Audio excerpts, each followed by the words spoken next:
Someone suddenly tagged me in the school parent group. Mia's mom, I noticed the lunches you pack for your daughter are quite fancy. Starting tomorrow, make an extra portion for my son. I'm not asking for a favor, I'll give you $10 a day. If you think about it, you'll make a decent profit by the end of the month. I looked at the message on my screen and felt nothing but disbelief. My daughter is an incredibly picky eater with severe allergies.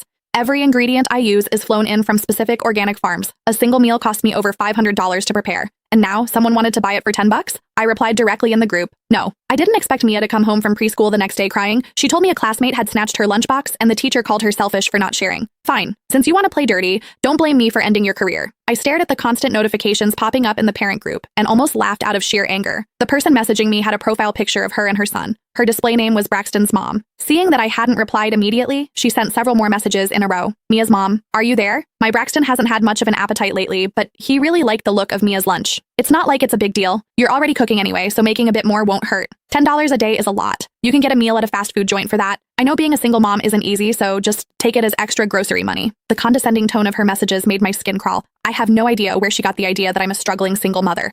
I do drop off and pick up Mia alone, and I usually dress in casual, comfortable clothes. She probably saw my simple leggings and oversized hoodies and thought I was an easy target. Mia was born with multiple food sensitivities and a very delicate stomach. I personally oversee every aspect of her diet. Her ingredients come from a private farm. A single cut of A5 Wagyu beef costs over $100, not to mention the hand-picked organic microgreens. $10? That wouldn't even cover the cost of the bento box I pack it in.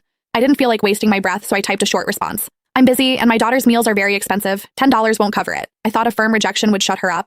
Instead, she sent a long voice note to the group.